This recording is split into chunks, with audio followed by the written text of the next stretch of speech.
Hey there, StarCraft fans! It's Falcon Paladin coming at you with yet another edition of StarCraft 2 Legacy of the Void. And today it's going to be your cheese compilation for May 2019. Yes, I am losing my voice, but I need to get this out because the people demand their cheese. I feel okay otherwise, okay? Don't worry about me. Top left-hand corner is the red Terran player, Ebony Shade. And in the top right-hand corner, it is the blue Terran player, Hanawa. Alright, so TVT here. If you'd like Falcon to cast your cheese, send it to falconpaladin@gmail.com with the subject of cheese.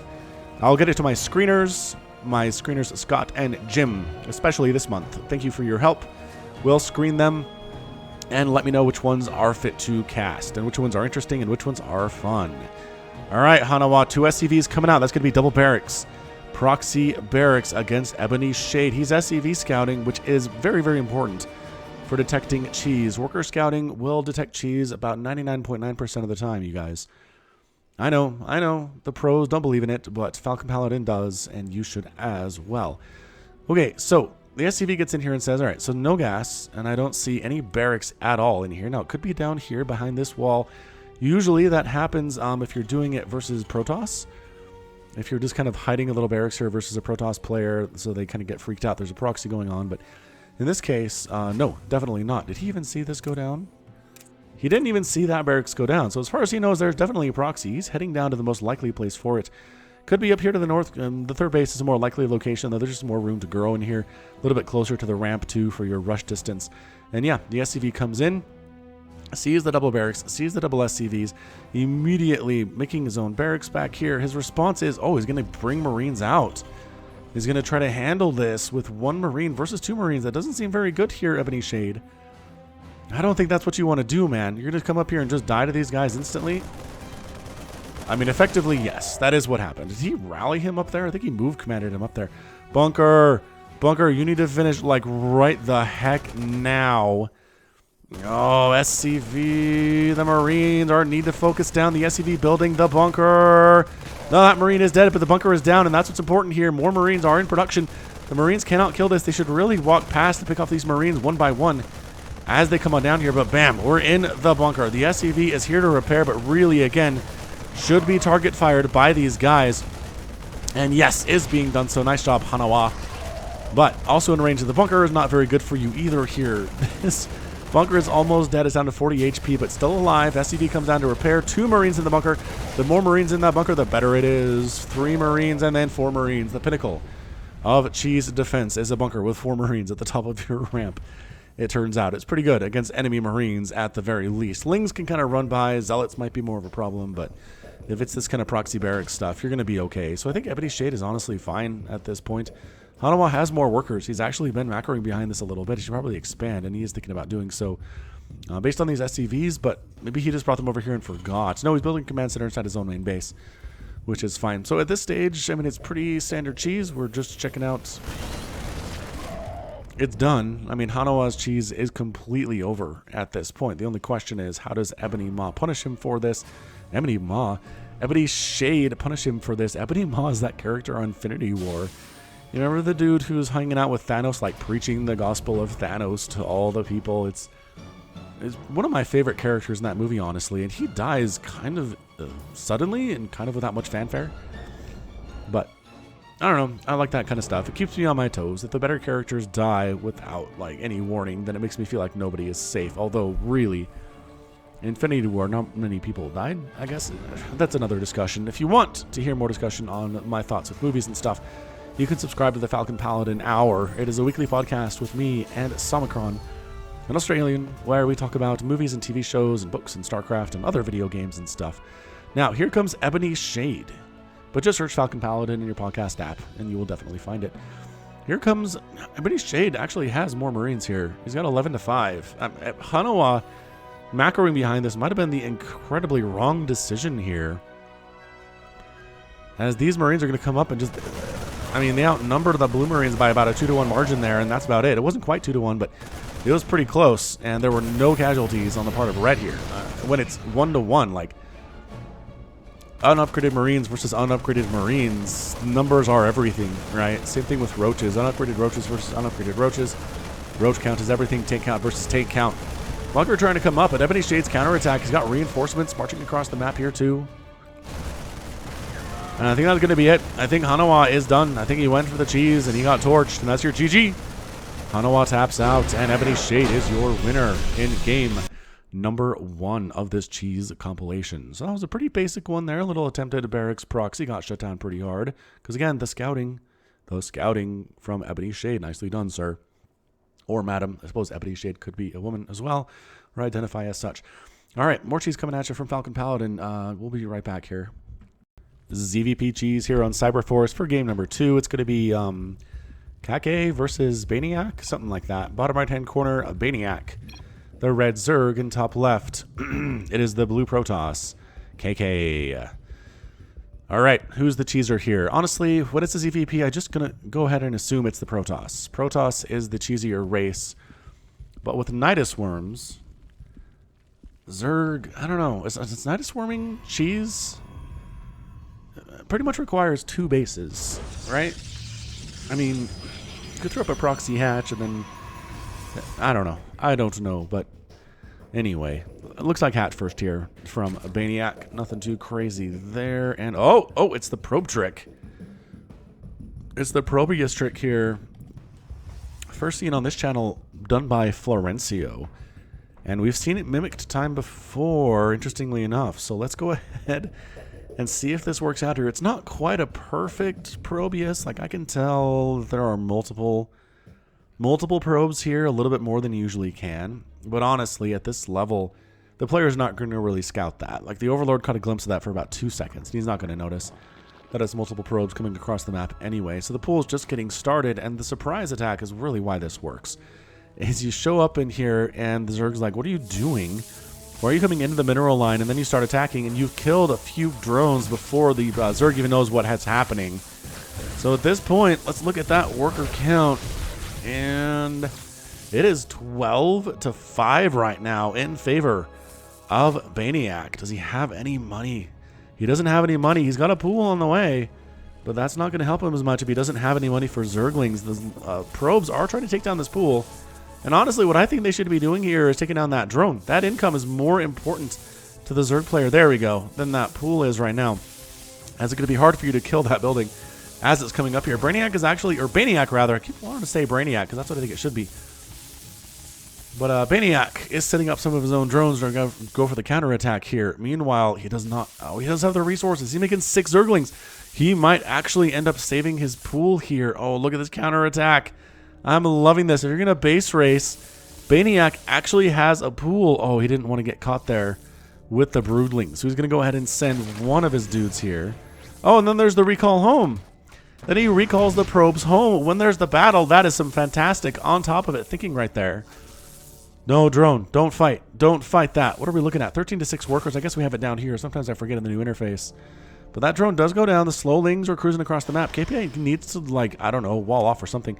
He does not have the resources to do that, as it turns out. He has about 45 minerals in the bank right now. But if he says pylon, pylon, pylon, I think he's in a pretty good spot. He's up 13-5 workers. Baniac does not have an expansion. He does not have a spawning pool. He has 2 drones working. Here come the drones, and they're just going, yeah, there you go. They're going to pop in here with their friends, the Zerglings. And now I think KK is in a lot of trouble. Going to go in and try to pick off that weakened, and there we go. By itself, isolated probe there. And here we go, drones and lings fighting. Most of the lings aren't actually fighting here, though. They're stuck behind the minerals. Positioning is really, really important in these battles, you guys. Is it actually enough here? There's 7 probes remaining to 4. Once again, the lings are not fighting. That is the worst position in the world for you, Zergling guy. All right. Man, it looks like KK is actually going to win this thing. There's no way he should, but the ling positioning is going to win it for KK. I don't know. Actually, hold on a second. There are 2 probes left and 2 Zerglings. And sure, the Zerglings are injured, and the probes are fairly at full health. KK is desperately trying to get enough money to throw up a Zealot here, and that should be able to make it happen for him, secure that win at the very least. The lings are trying to knock down that pylon. So the probes have to stop getting money so that they can actually help save the... Oh, probe goes down, but the ling goes down there too. And that was hugely important there. So Baniac, he's droning up. He's not making any more Zerglings at this stage of the game, which is probably the right thing to do. Overlord comes on in, and now the Zerg player's up 6 workers to 3 workers. It has been an incredibly just dangerous game for workers of all types here. Nobody has any attacking units at all. The army supply is 0 to 0. Absolutely insane. Alright, so Overlord is keeping an eye on the Protoss player to see if there's anything crazy happening here. I don't know what can. There are exactly 4 probes here. Baniac is sitting happily on his 8, which is, you know, almost the starting number you get when you start a game of StarCraft these days. It's always fun when you have fewer workers than you start with in a game of Legacy of the Void. It always kind of makes me laugh. Should we speed it up? I don't like to speed up replays that often. Maniac says, it's a reset. Well, you have 2 workers now, but he only has 6, man. That's not good. So yeah, I mean, basically we're starting the game over. So I'm going to speed it up a tiny bit. And where do we go from here is the question. It's kind of a weird situation, right? Do you feel safe at this stage? I mean, obviously Maniac sees exactly everything that KK is working on. So he is free to drone up as much as he wants. He sees there's not a cybernetics core. He can tell if there are zealots being made or not. And then he can respond to it appropriately with the worker count, although Chrono Boost is really good. And Maniac is not actually keeping his 2-to-1 ratio of a lead there. Zealot gonna move on out. And the Overlords, I mean, if the Overlords did not see this, Maniac is just not paying attention to the minimap at all, which I suppose is entirely possible. But this drone is going to ninja expand up here to the north. That's beautiful. That's really fantastic stuff. So the ninja expand up north. The Zealot, there we go. This guy is moving across the map, and his buddy is going to follow him. Yeah. So double Zealot coming down here. Spinecrawler coming up to defend against this. Is there enough time for them to build? It takes a while for them to build. They're very good against Zealots, though. The Lings should be enough here. So I think Maniac's in a pretty good position here with the number of Lings that he has versus the 1 Zealot and the fact that there are Spinecrawlers coming up. They do not protect his spawning pool, which is kind of annoying. Like, you don't... Spawning pool should be back here where it's protected, but he kind of threw it up haphazardly. And yeah, if that Zealot waits, that just means the Spines get to come up. There's a Queen here now. That's extra damage that is being done. Yeah, I don't know. I mean, 2 Zealots is not going to be able to break this at all, KK. Like, I appreciate your aggression right now, but you actually have more workers than your opponent. But he's got more of an army supply, and right now it is 9-6, but now it is 8-2. Those Lings did very, very good against those Zealots. Now, KK is just in a world of hurt. There's no really coming back from that, I don't think. Too many Lings out on the map. Gas is coming up. It's a 2 basing Zerg now. Sneaky extra base. 16 to 18 workers working on Gateway and Depths, actually. So, I don't know. If there's good Adept control here, they might be able to handle these slow Lings quite nicely, as speed is very far away. Baniac has not actually saturated his gases yet, so he's not going to have speed anytime soon. And I take it back. Like, maybe if these were speed Lings, it'd be a different thing. And honestly, Baniac, I think he's better served just defending right now. I don't think he needs to run in here and try to get something done. This Adept is going to have a pretty good time against your dudes, man. Yeah, man. She 2-shots you. She's got 3 kills already, and she is happy to pursue you into the night here, guys. So Baniac throwing up a Queen at his natural base. He's going for that gas, which he's late on. I mean, KK has had gas coming in for quite some time now. He should really expand. I do like the shield battery. That is really nice here. 21 to 22 workers. Yeah, I mean, KK was down big time on the workers here. And then he managed to come back quite nicely just by making some good trades, especially in that exchange on the army. Baniac is making things when I don't think he really has to. Honestly, I've had to learn this lesson myself on ladder, and it's a hard lesson to learn, but yeah, if you're ahead of a Protoss, like, honestly, don't go try to kill them. It's much easier for you to defend than it is for you to break them. And I mean, so 3 Adepts here versus this many slow Lings. They get a surround, which is hard to do because they're slow. Did I mention that they're slow? The transfer actually keeps them out of harm's way, although I think they could have gotten more Ling kills if they wanted to. Baneling Nest and speed on the way here. So he's going for a Baneling bust at 9.5 minutes after our game was reset at about the 5-minute mark.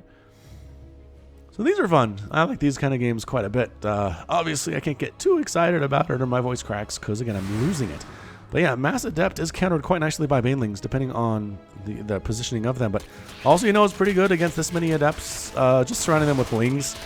They don't really have to be Speedlings necessarily. If you just surround them so they can't run on you, Oh, that one does not escape. That one does, but it's a 22-6 army supply. And we're going for it, man. KK is desperately trying to wall off at the 10-minute mark of this match, which is so weird to say. Trying to wall off his natural for the first time at 10 minutes. But he went for the worker rush, and he's trying to recover from it. Can he do it, is the question. Can he hold here? He's got adepts coming on in. The banelings need to happen, like, now. He has the resources to make banelings. I'm not sure. There you go. 7 banelings on the way. I'm sure, pretty sure KK is aware this is happening. He's not, though. Oh, he sees the one. He knows banelings are coming in. He's got the shield battery. He's got a stalker at the front. Stalker has more HP and doesn't take the extra damage from the banelings that the adepts will, as adepts are light, and banelings do bonus damage versus light. Honestly, I just go after the shield battery, to be honest with you. That works. Shield battery down, speedlings on top of everything, and this is a thing that no Protoss ever wants to see. There's a ton of speedlings inside your natural base, and really not much to stop them here at all. Speedlings are fast, they are squishy, and in numbers they are abjectly terrifying. And that's going to be it. I mean, I know I've said that's going to be it a couple times here, and I feel like I'm calling the games a little bit earlier than I normally do.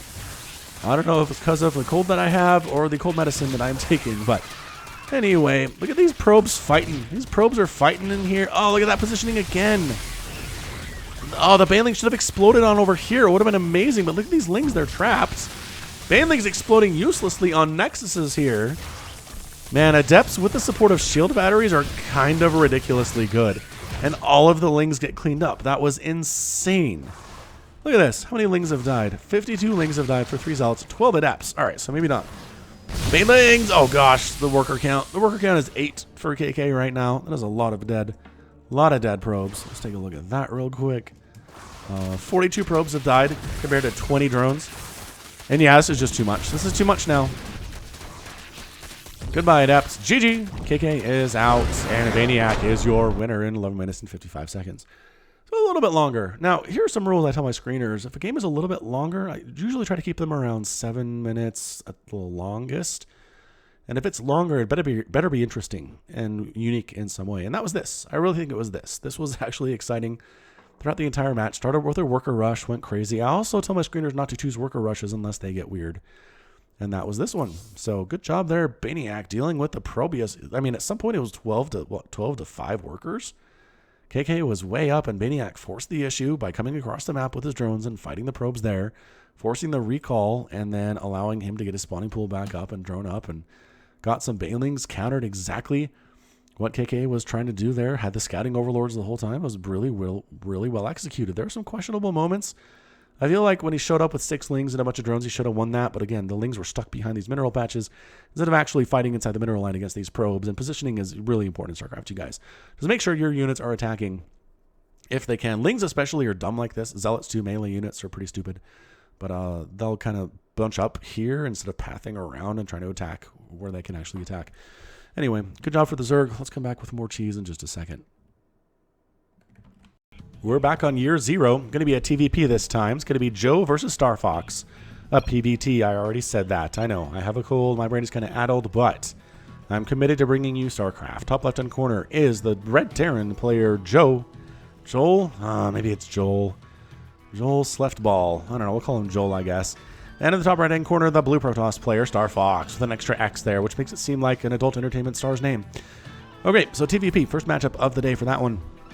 It's going to be a Terran versus a Protoss. Both of my screeners chose this one as being pretty good.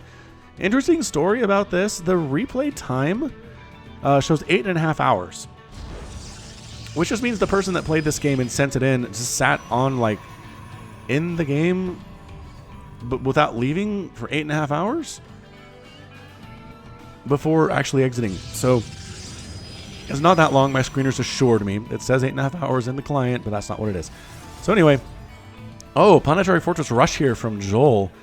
And on the other side of the map, this probe, Star Fox, he's just scouting. He's just a scouting dude. And he's going to notice a lack of a barracks. He's going to see some gas coming up, because if you're going to go for a Planetary Fortress Rush, you need that gas. You need that gas soon. You need an engineering base soon. You probably should have walled this off with supply depots a little bit sooner, too. Just so the scout wasn't possible. And honestly, this probe should stick around. I don't know what he's trying to do here. Star Fox just playing as standard as a Protoss can, throwing up a gateway on his natural ramp. And another SCV coming down to save his buddy, who's getting shot in the face by one of these probe's little zappers here. It hurts, man. You get shocked by electricity. He's in a suit that conducts electricity, I think. SCV suits are conductive, right? Kind of feel like they are. Hold on a second. Is this is not gas. Is this some kind of like a weird worker rush? I am so... No, there's an engineering bay. Okay, so engineering bay on the way. I thought that was a barracks for a second. Definitely engineering bay, and now double gas coming up. So it is a planetary fortress rush. The timing just kind of sucks. So, Joel, if you send this in, I apologize. But you got to get your gas before this, man. You're not going to have enough gas. Like right now, you lift it. You move it over, you land it. Okay, you know what, Joel? You can make me eat my words. Well, he's not lifting it is the problem. He's waiting for his buddies to come over, get inside the command center. Yeah, so I'm just saying the timings are a little bit sloppy here, Joel. I love you. My timings are sloppy too. I'm not saying you should do anything that I'm not capable of, but just letting you know. That's what's going on. And there's the lift, and there's the flyover. I don't know. You know what? Yeah, I guess at this point, with the delay there might be enough time. Did that zealot scout that? Did he see that? He did. He saw the command center flying, and now at this point, all you got to do, Star Fox, is bring a probe over and make sure it can't land. Can you accomplish this goal? Or a zealot? A zealot is fine for that too. Just make sure it doesn't land. This is an all-in from Joel. I mean, if this doesn't work, he's pretty much toast. He's just now getting a barracks. He's way behind on his tech tree as your cybernetic core is done and you have multiple gateways here. Prevent it from landing. Star Fox, no. This is why this doesn't usually work. Is a better player will just throw a probe under that command center and say, you can't land. Sorry, you're too slow to dodge out of the way. There's the upgrading to Planetary Fortress. Where's my Zealot? My Zealot is moving across the map. Star Fox, do you seriously? Okay, here we go. This might be too darn late. I'm going to be honest with you.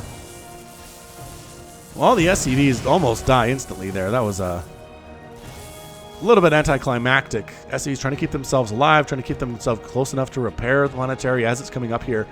You know what? Honestly, just does he have enough money? Star Fox, he does not have enough money to expand. Oh, he's in trouble. Joel, this is going to work, buddy. This is going to work for you. Can you hit? No, you can't hit the probes over here, though, so they might be able to get enough money eventually here to make a new base down in their natural. Still going to be a little bit behind here. Going to lose a nexus, going to lose a bunch of pylons, might end up being supply blocked, which is just crummy in the early stages of the game.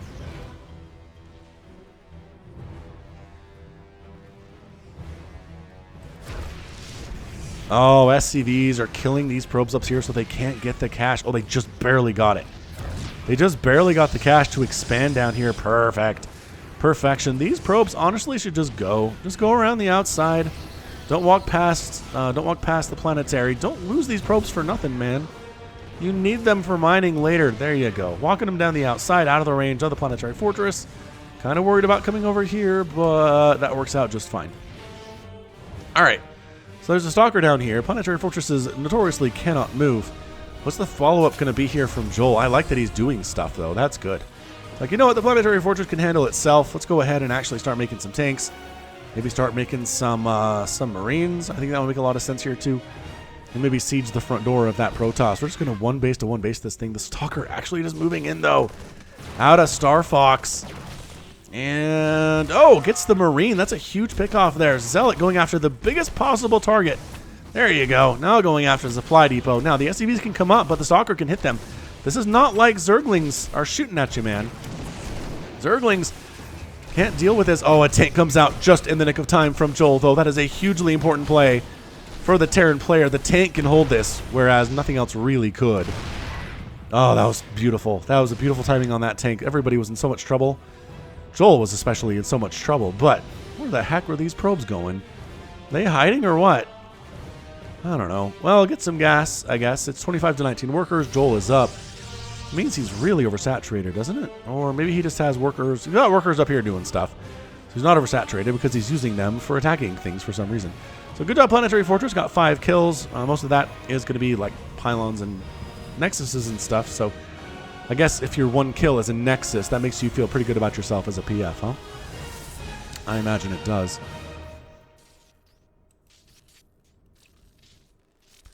All right, SCVs killing pylons, super fun.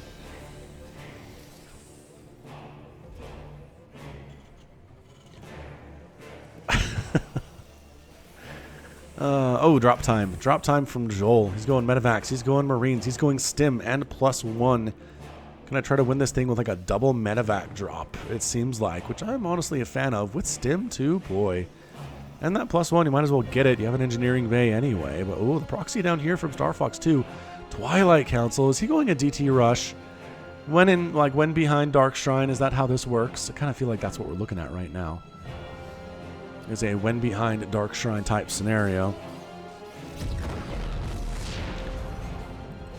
Oh, and throwing up a natural over here too is Fox. So he's doing all sorts of sneaky shenanigans that Joel does not know about.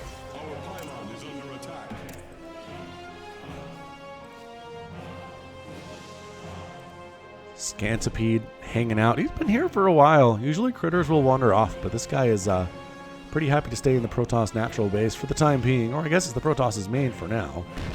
Zala tries to wander up that ramp and does. Oh, there's detection now. So maybe not a Dark Shrine, but... Ooh, charge. All right, so charge lot's going to be pretty good in this situation if you can get it out. I don't know if there's enough army here. Additional stalkers are coming in. And if these guys are smart, they're going to set up the tank on the high ground and use the Marines to, like, protect the tank. Tank will whittle down these buildings.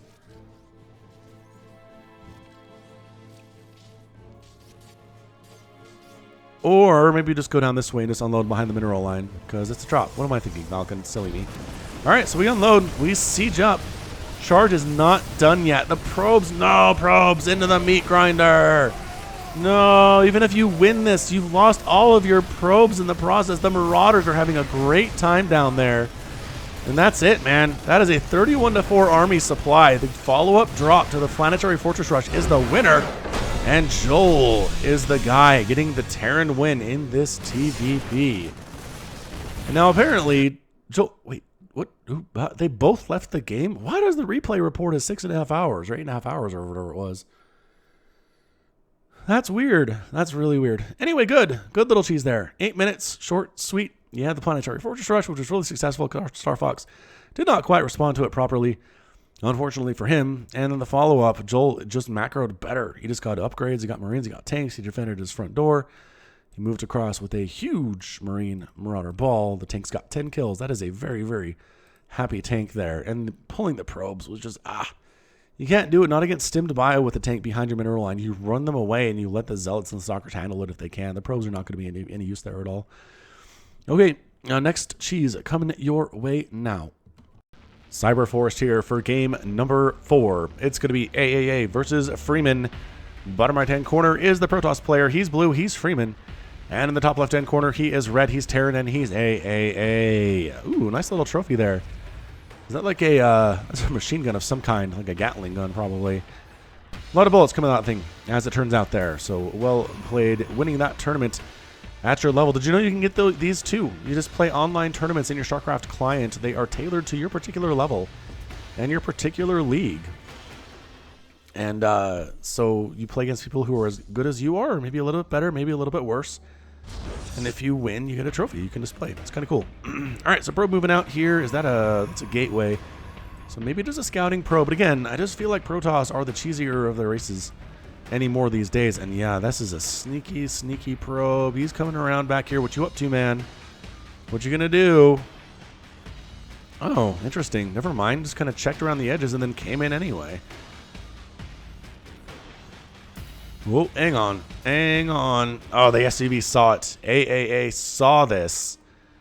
Said, all right, hold on. You can't hide in the darkness in my main. Get the heck on out of there. Come on, man. Nobody likes your style. And the probe's like, fine. I won't throw... Actually, I will. Look at him do this. Just in full view of the Terran player. Like, he knows this is getting scouted because he's doing it within view of where AAA is looking right now. Is this just a tactic? Oh, there's a forge down, though.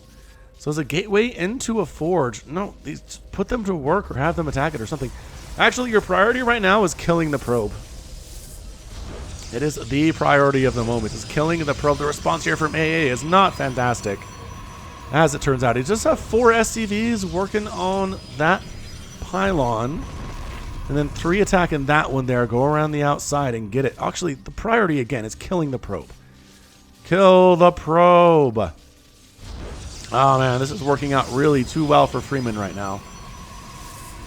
Just way, way too many That cannon gonna get up. It's gonna get up. It's gonna start killing SCVs. It does go down. It gets a couple shots off there before it dies. Again, you guys, cannons are the priority. That pylon is not the priority.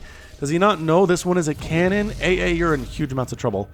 This cannon's gonna get up pretty much unscathed. I don't know if he knows this is a cannon. I think he thinks it's a pylon. And well, bam. Oh, snap. Now you just have to throw SCVs after this thing.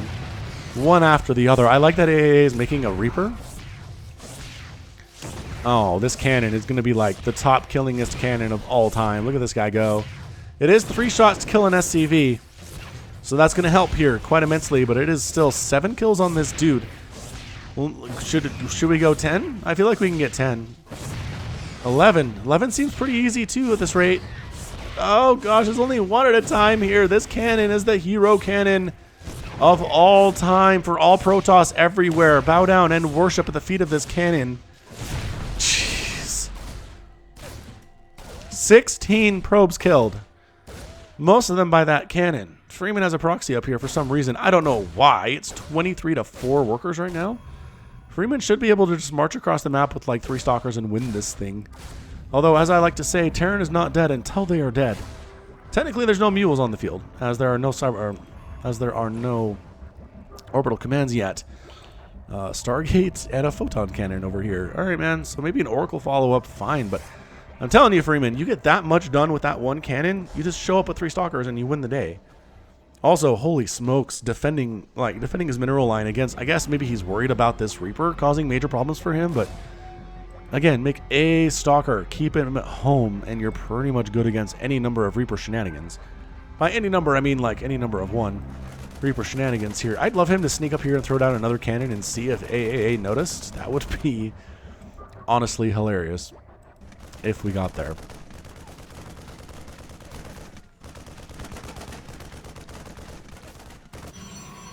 Are you really expanding up here? Freeman's really expanding up here, you guys. So the Adept is going to defend, which works fine. Also, the shield battery is a brilliant defense here, too, because it can absolutely heal through the damage a Reaper puts out. It can heal through the damage a Banshee puts out, so a Reaper really just can't compete with that, as it turns out here. There's your Oracle. Honestly, man, send the Oracle in. There are 2 Marines on the field. You can kill 2 Marines. I promise. You need to worry when there's 5 or 6. That's the number you need to be like, oh, I don't know about this about. But seriously, just go in, kill the Marines, kill the SCVs, and win the game. I don't know where you're going. Why are you going down here, Oracle? I'm sure. I guess we kill these SCVs. That's fine. Now go up and do the thing. Oh, why are you afraid? Freeman, no, you have this game won. Oh, Freeman. Freeman, do I need to fast forward this game for you? Is that what needs to happen here? Because you have this game won. It's in the bag. There are 3 Marines on the field and you have an Oracle with enough energy for a pulsar beam. What? Fleet beacon into another Stargate, and then he transfers some probes over here with recall. Yeah, one of the screeners was like, this is a Florencio style cheese, and I'm like, yeah, it is. This is weird. This is definitely Florencio stuff, man. What a weirdo he is. What a great creative player he is too here. So now look, Oracle, just turn around and kill them. Or this, I guess. You could just die to these Marines instead for no reason. Oh my gosh, should be dead, but not. 16 HP. Adapt top of the ramp might not be enough to hold this. As it turns out, dude, use the he's so focused on over here. He wants Tempest. He wants the Tempest rush the Terran player for some reason. This game is nuts. It's absolutely insane. Throwing up some cannons at the top of the ramp. Like, this is a lot of Marines, it turns out. Dude, I'm serious. Just get in there, burn them down. Oh, now you can burn them down, and now that you don't have any HP, now you're brave enough to do so. Oh my gosh, is AAA gonna win this thing? I mean, I don't think he is. It's 1 base to 2 base. Ooh, and the cannons do get up. That was extremely close. If he had like 2 more Marines, I think he takes down the pylon. Depowers all this stuff. And then just kind of marches on in and maybe wins, but it'd be rough. It'd still be a rough thing for him to do. Yeah, man, the Proxy Tempest. Proxy Tempest from Freeman. You're an insane person, good sir. And I think it's going to work out for you. Army supply is 20 to 8.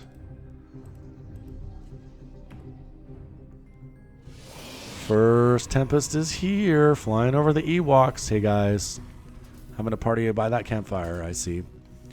Look at this. Harassment of SCVs by a Tempest. How often do you see this, honestly? I know Puck had a thing where he did this a lot against Terran a while ago. I don't know if he does it anymore, to be honest. Back when the Tempest was new and shiny and had better acceleration and speed and stuff, it was kind of fun, but I don't know if it's... good, is what I'm trying to say here. Because, again, I don't think Puck does it anymore. I haven't really seen it at high-level StarCraft either. Oh, man, and that's it. Freeman gets the win. AAA cannot stand the might of the Tempest. And Freeman wants to keep this truck going. So we'll go ahead and let him do it for the time being. Although if he's not doing that, then never mind, we will not. So, yep, weird stuff. Weird stuff for sure. Again, I think once that cannon killed all those SCVs, anything that Freeman did would have worked. Like, just slow zealots, I think, marching up here would have won the game. That's probably the worst option possible. Rushing carriers would have won the game. I mean, it was just a huge, huge hole for AAA to climb out of, and he couldn't do it. Happens to the best of us. Again, pro tip, kill the probe if you're getting cannon rushed. If you can't, like, that is your priority number one. Number two, kill the cannons with 4 workers per cannon. Don't let any of them come up. AAA did not follow that advice. Let a cannon come up, let the probe live, and it paid for it immensely. Okay, more cheese coming at you soon. We're back in the PvZ side of things. It's ASDNZ versus Joel here on Cyberforest, the ladder edition. Bottom right-hand corner, Red Zerg player Joel. And in the top left-hand corner, it is the blue Protoss, ASDNZ. We're going to call him ASD, I think. ASD sounds pretty okay, I guess.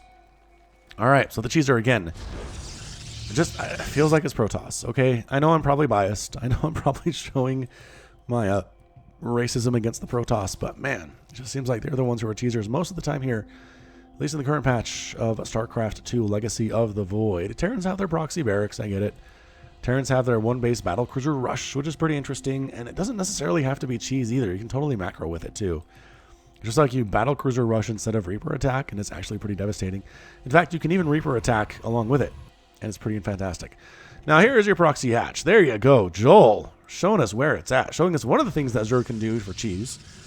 And one of the things that Zerg can do for cheese is throw down a proxy hatchery in your opponent's natural base. Gateway coming up. What else are we looking at here? Simulator there. Not a whole lot. Honestly, not a whole lot for ASD. Is he? Oh, hang on. Oh, he's blocking the hatch here. And so he's not going to go home and he's not going to see this. ASD is not actually blocking the hatch all that well. Look at this. Joel's like, I don't actually want to throw down a hatch here, but I need you to think that I do. So please go back and try to block that. Thanks a whole bunch. Now, this is a warning bell. If you see a pool and no gas, something weird is going on with the Zerg, because they really want that gas early for speed. It's really useful against things like Adept Harass and even Stalker Harass and things. If it wasn't, honestly, if it wasn't for Adepts and Stalkers, I think Zerg would just skip gas for the most part in the early stages. Queens and Spores can handle most of everything else. And Slowlings, right? Anyway, gas is being saturated here. Pool is done. Hatch is done. Does ASD see this?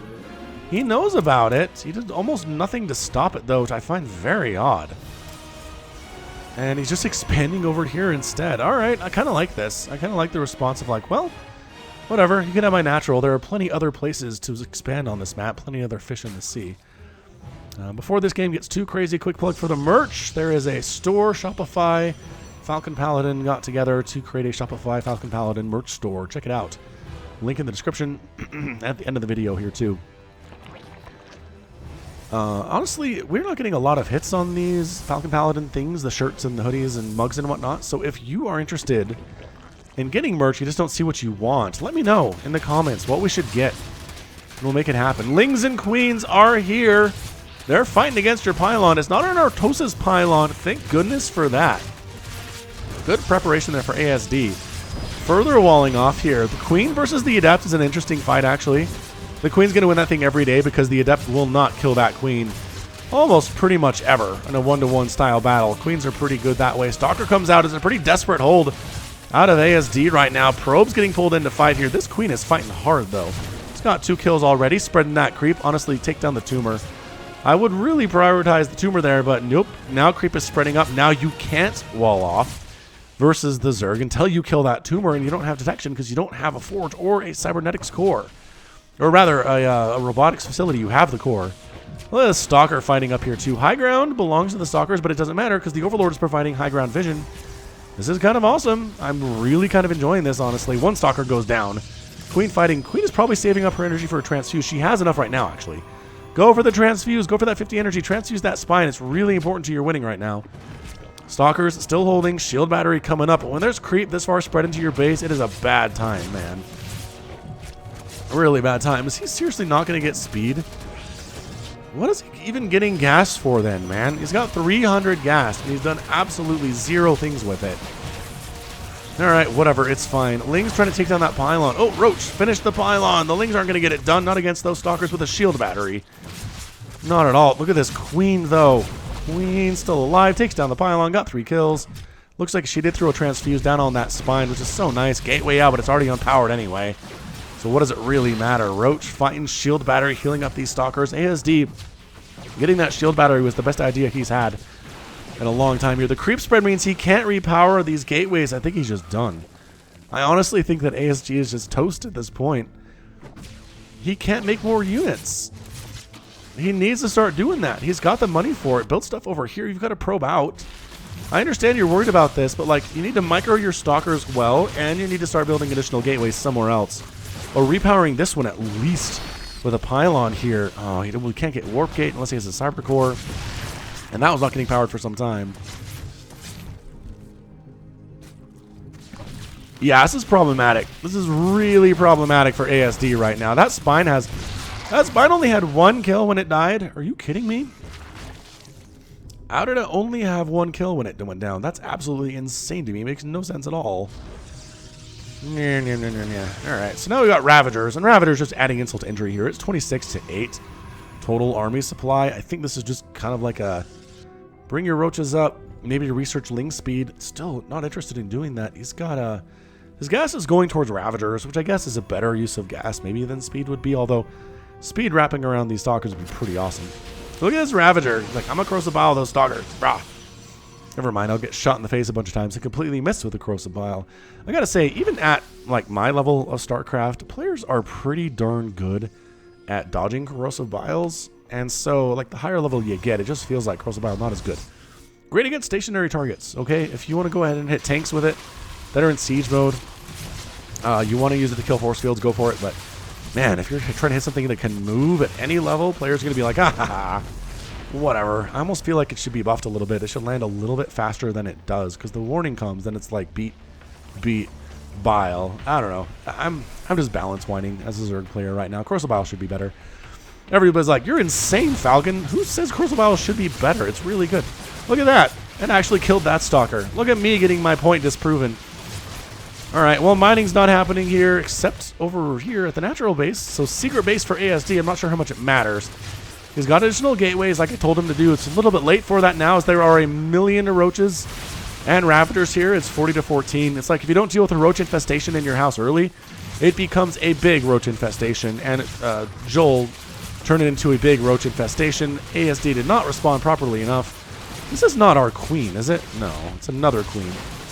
But man, that hero queen, Nexus down. Even with triple shield battery, I just don't see this going very well.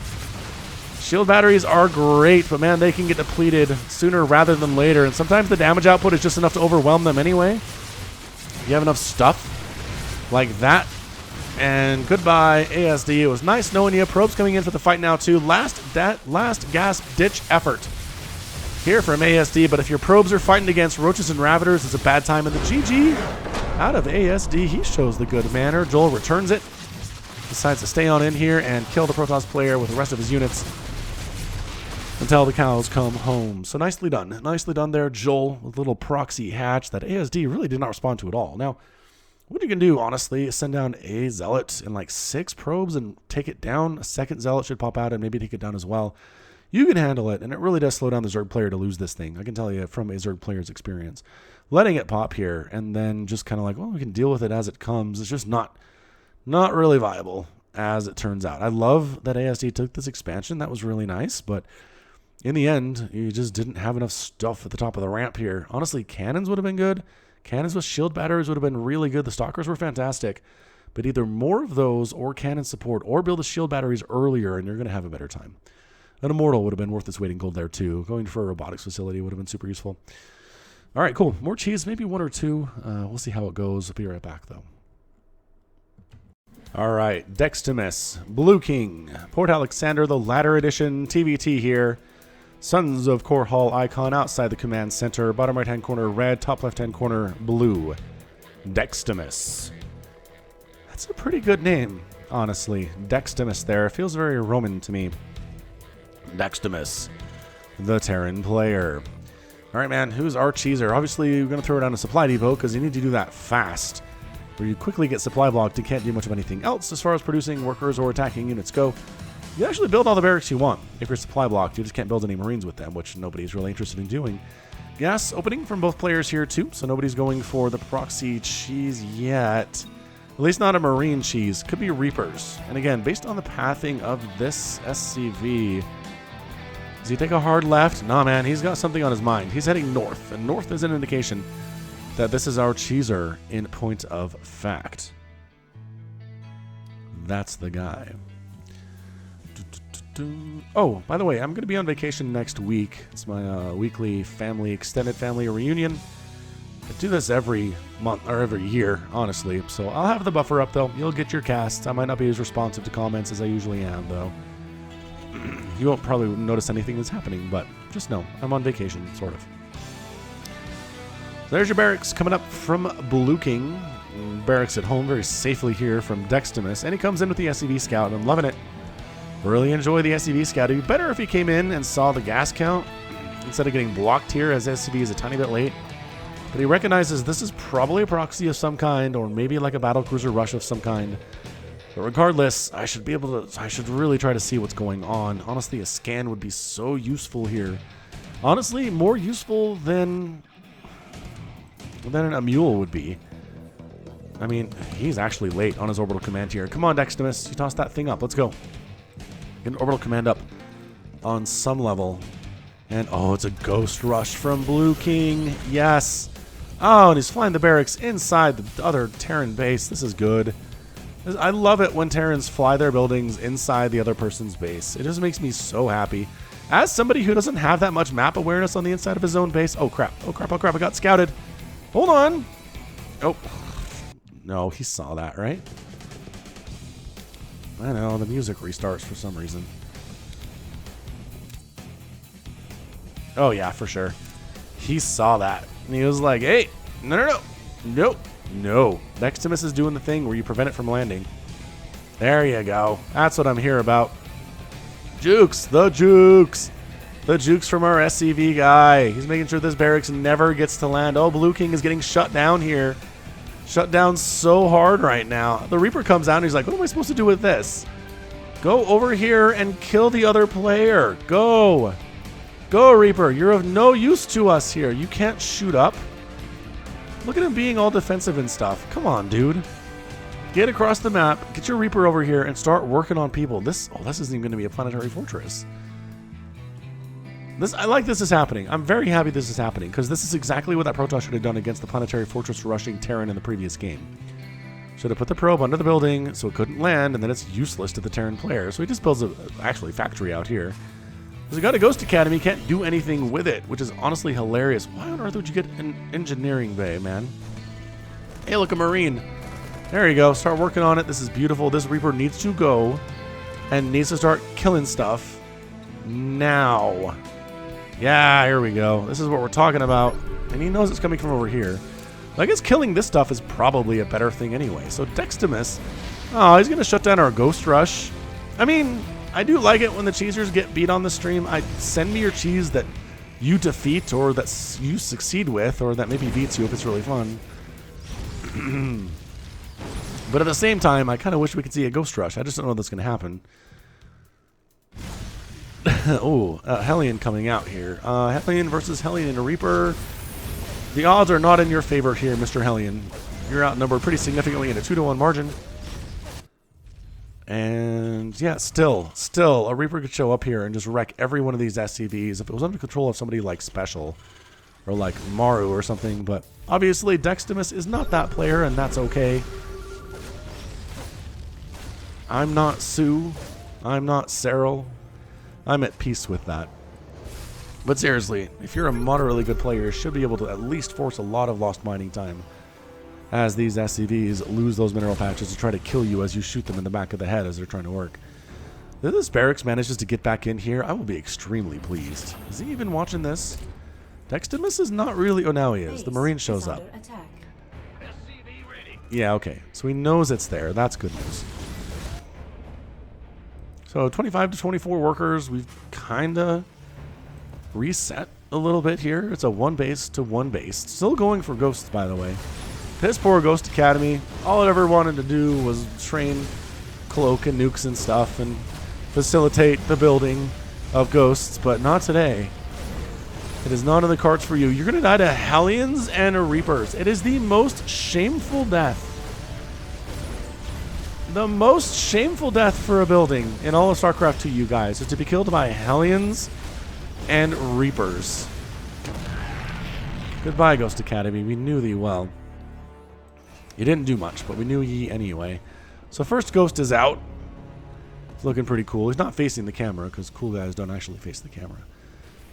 Boy, did you... Okay, so I actually started watching Chernobyl, something like that, which is a miniseries on HBO. Should be available in like the Microsoft Store if you happen to be in Australia. But anyway, it's incredible TV. It might be the best TV I've seen all of 2019 so far, and we're into June almost, so... Anyway, it's great. If you have a chance to watch Chernobyl, like, do it. It is haunting, and it is incredibly accurate to the time, and it's about a nuclear power plant explosion. So, I mean, it's exciting, too. All right, double Hellion Reaper, quadruple Hellion Reaper cruising on in here to do the harassment from Dextimus.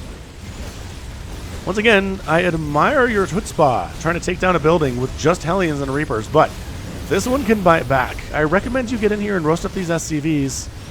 I guess there's a tank covering them, though.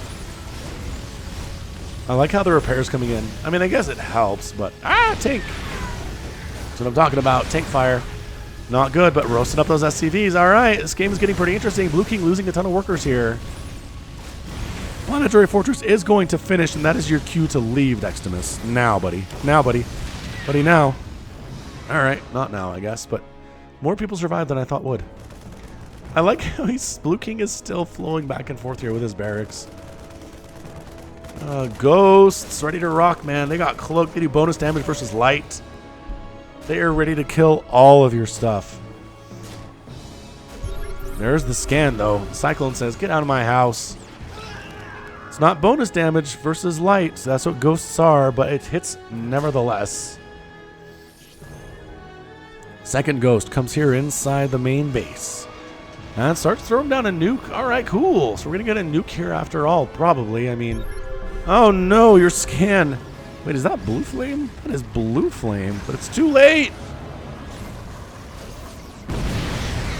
Wow, 23 kill ghost.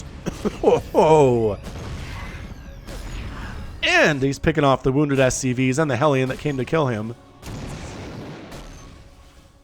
Yeah, that's your game ender. You let a nuke land on your main base like that and a 27 kill ghost wanders into your house. It's going to be a bad time. It's going to be a bad time. All right, man. So this ghost is pretty much winning the day. He's dead now, but he was winning the day for a little bit. 28 kills, guys. Oh, picked up and saved. No, the lock-on takes down the medevac. And our hero ghost does end up going down, down, down. 30 to 14 workers is not good. Dextimus has a decent army. Can he recover from this? Can he march? Okay, if he marches across right now, sets up his tanks and wipes out this base,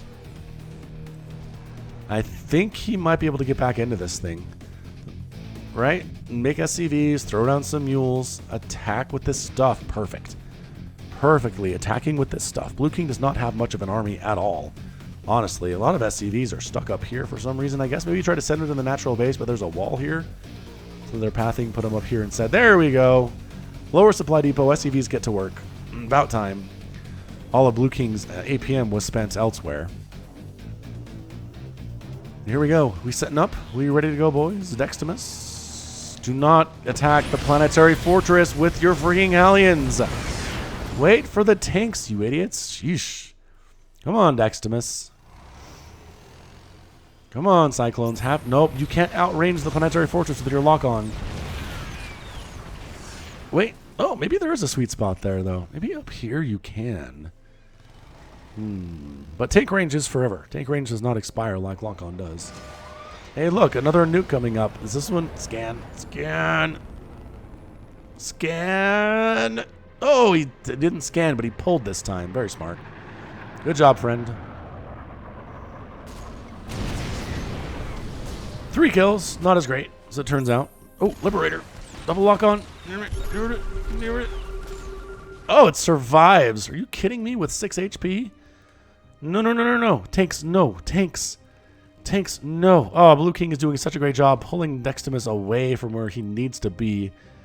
Why are you sending the tanks home to deal with the Liberator? Don't do that. Don't you do that. Another ghost ready to rock here. Missile turrets coming up to deal with this annoying cloaked ghost situation. Liberator. Ready to go against all these SCVs inside Deximus's main base. Deximus has lost a total of 33 SCVs in the first 10 minutes of this game. It's a lot. It is a lot. Oh gosh, no, Cyclones! Oh, well, 2 Cyclones died for that, which, not a great trade, considering the Liberator had 6 HP. But stay out of those circles, man. Stay out of the circles if you are attacking into Liberators. Alright, so Blue King still up 43 to 20 workers. His army supply is still down a little bit here. Kind of feel like, honestly, setting up like 3 tanks would be pretty amazing. Blue King is going for a fusion core, though. And I mean, he's done some crazy stuff already, so I honestly think battle cruisers are the way to go here. Man, ghosts. Ghosts have serious armor, you guys. They don't even have an armor upgrade, but they take a while to kill, even by things of a siege tank's magnitude. They're expensive, so it makes sense they're a little bit tankier than your average Marine. Cyclone Blue Flame Hellion in here. The only upgrade that Deximus has is Blue Flame. Infernal Pre-Igniter. Which is weird, but whatever. Medevac coming home to do its work. Lock on, and everybody here dies. Get out. Get out of here. Wow, Deximus actually, nicely done. Gets pulled back there. Saves the day. And it's going to be Yamato-kun.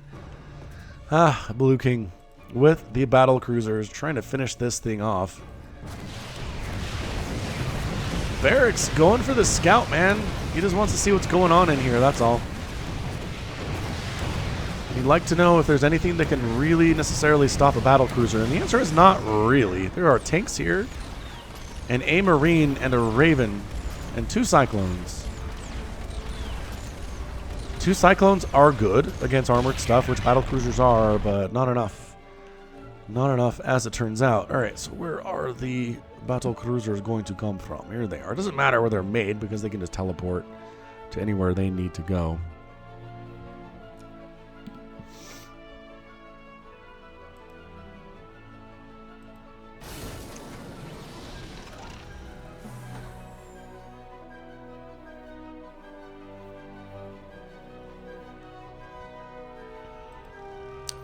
Part of the cast where I would like hum along to the music, but I do not have the humming with me in me today, everybody.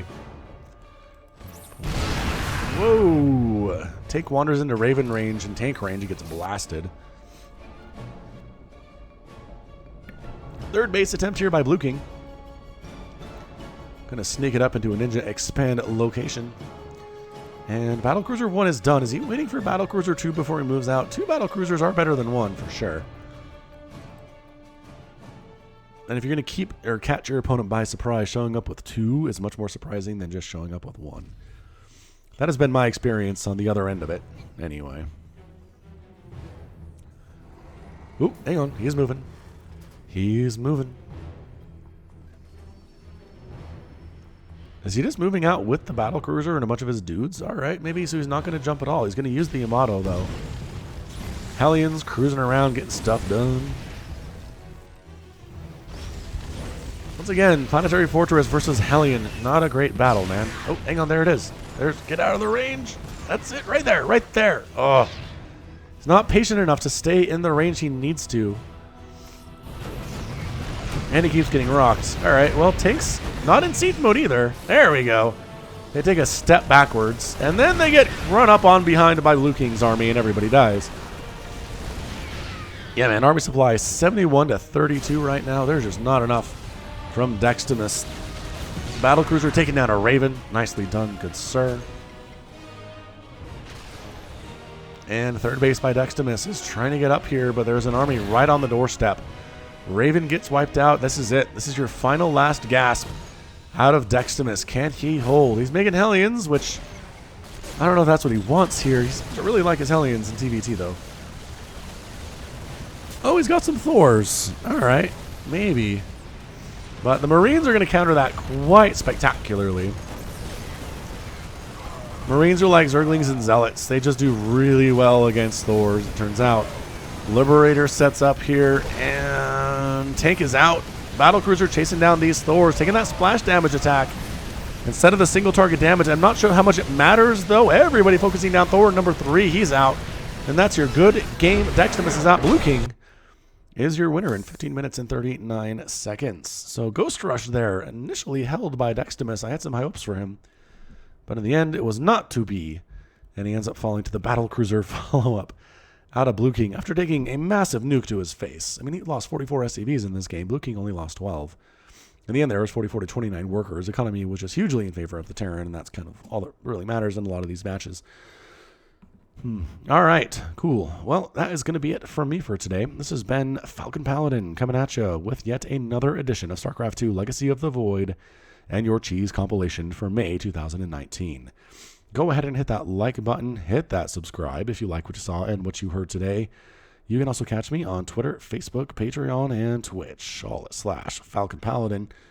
And until next time, as always, thank you so much for watching, and you take care of yourself.